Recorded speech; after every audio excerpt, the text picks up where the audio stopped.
Back with episode 45 of Document the Journey. It's been a few weeks and I very much felt like I had to force myself to do this episode because I'm just out of habit with it, to be honest. Quickly before I dive in, there is the third ticketed fourth proper Midnight Social Club event on Friday the 16th of June. I will link that down below.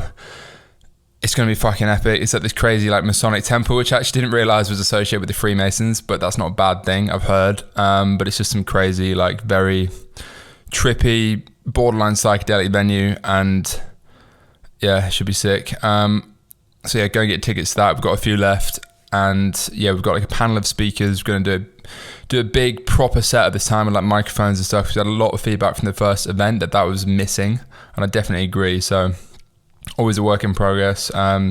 These things are way more expensive and way more arduous to put on than I first thought when I was doing the first one. I actually lost money on the last event, which might surprise people, given some people said the ticket's really expensive, but that is honestly the truth, hand on heart.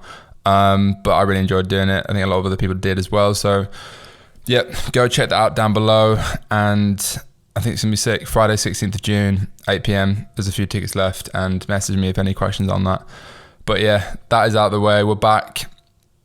I say we're back as if anything changed, but episode 45, I'm aware that I started this series over a year ago, which means I didn't quite keep up to the one episode a week, which I feel like when I'm doing it alongside very much in the trenches, building a startup business ultimately, and alongside the podcast, which is fucking hard work to be honest, is pretty good going. To do 45 episodes in roughly 54 weeks, I think, since I started this on May the 12th, so 54 weeks. I was actually looking back at some stuff from a year ago, and it already makes me realise why I'm glad I started doing it, because at the time I can't really be bothered at times. Certainly now, when I'm past the honeymoon period of this series, in the same way that I'm past the honeymoon period of running the fucking business. But yeah, when you look back at it, it's actually quite nostalgic. It's quite powerful, because you realise that actually every day does add up and you've done quite a lot, or at least that's what I feel like I've done in the past year, and a lot has happened, and it's also just nostalgic and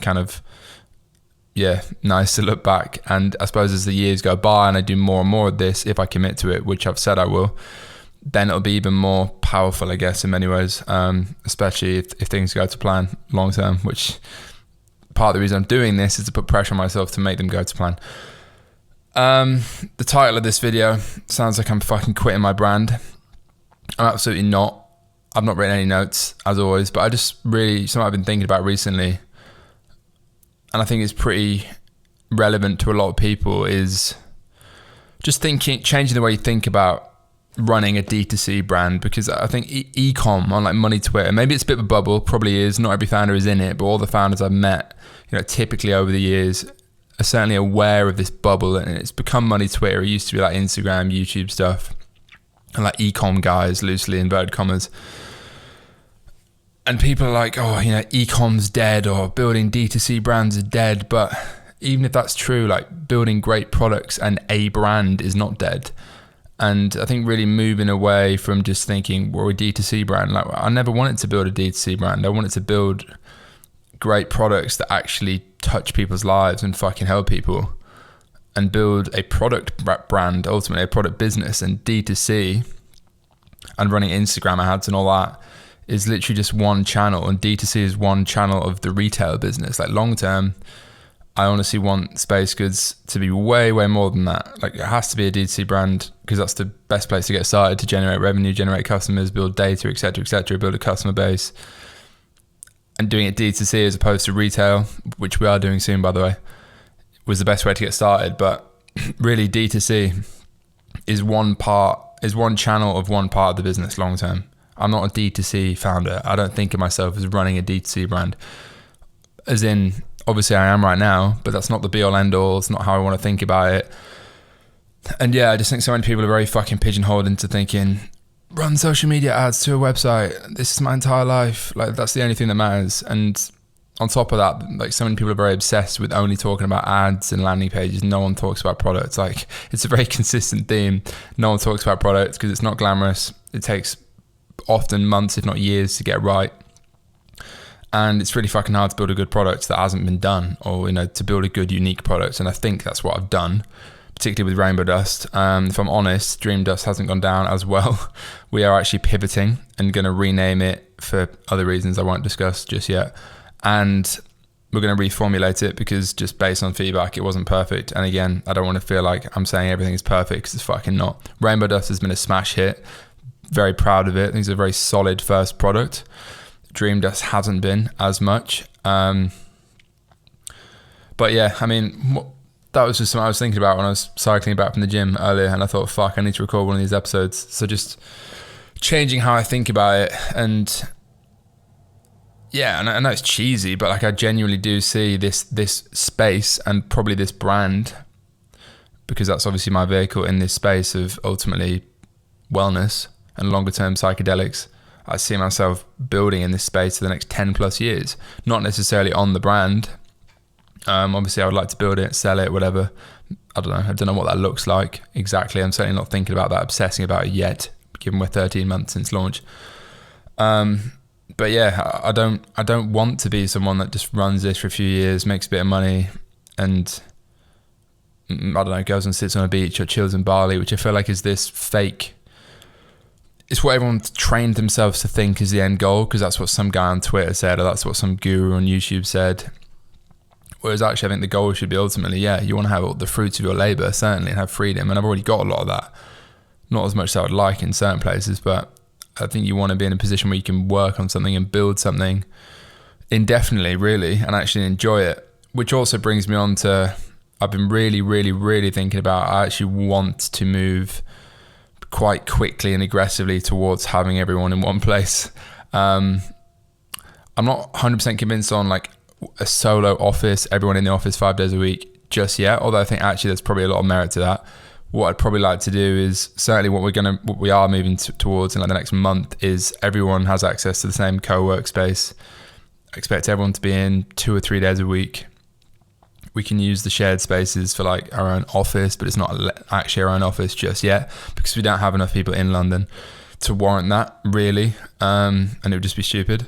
But I think everyone in the same co-work space, having a bit more of a solid routine, and eventually that would pivot towards having my own office and having like somewhere I want to be, rather than just slaving away thinking, I'm doing this now so I can get there.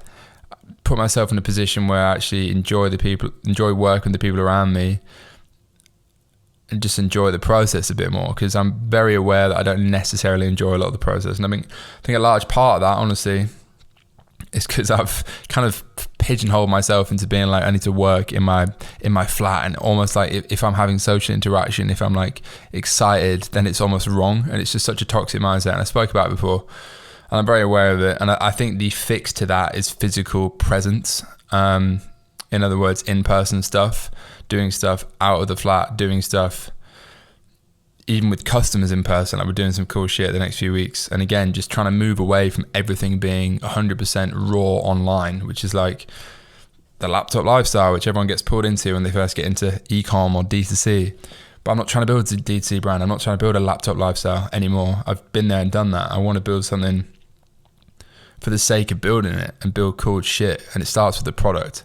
And it also starts with the people, because a business is ultimately just a group of people coming together to build a product or service. That's literally it at the most raw form. So yeah, I'm rambling as always, but maybe I sound quite mature in this episode because I'm finally figuring it out, and I'm doing it on camera. Because if you watch back at my older videos, I've always toyed with these ideas. Obviously you need revenue and certain scale and the finances to back up having more people in one place, etc. And I'm getting to the point where we do have that.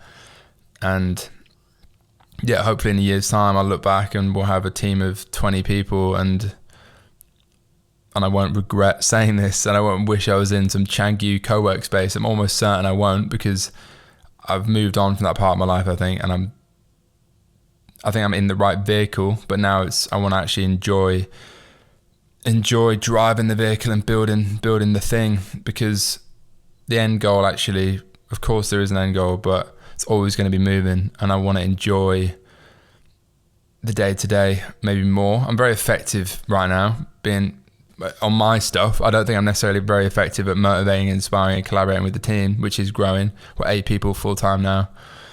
We've just offered someone a job full-time again, literally today, so hopefully we'll be 9 people soon, as well as agencies and so on. Obviously it's still a small business, but it's the biggest like in-house team I've ever had, which is cool. So yeah, still winging it very much. We had a record month last month, another record month this month.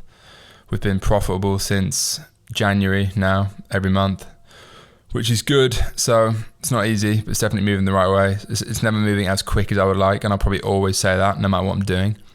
But it is, I do feel we have a lot of momentum. There's a lot of growing pains all the time, like every single day, like every other founder will tell you. But I'm kind of used to the stress now because I've been doing it for years, obviously. But yeah, that's probably enough for this episode. 10 minutes of rambling, as always. Yeah, I'm going to get back on doing these weekly because I do enjoy ruminating and reflecting back on them in the future. Knowing that my future self will like watching this back in a year makes me want to do it more, so I'm going to keep doing it. And yeah, a reminder to get your tickets to Friday, 16th of June. It's going to be a very sick event. Feedback on the first one was useful, generally good, but useful as well. And as always, subscribe to the pod. I guess this and the main pod, but just the whole fucking channel. Appreciate the support. Still baffled that anyone watches me. And I'll see you in the next episode. Cheers for watching.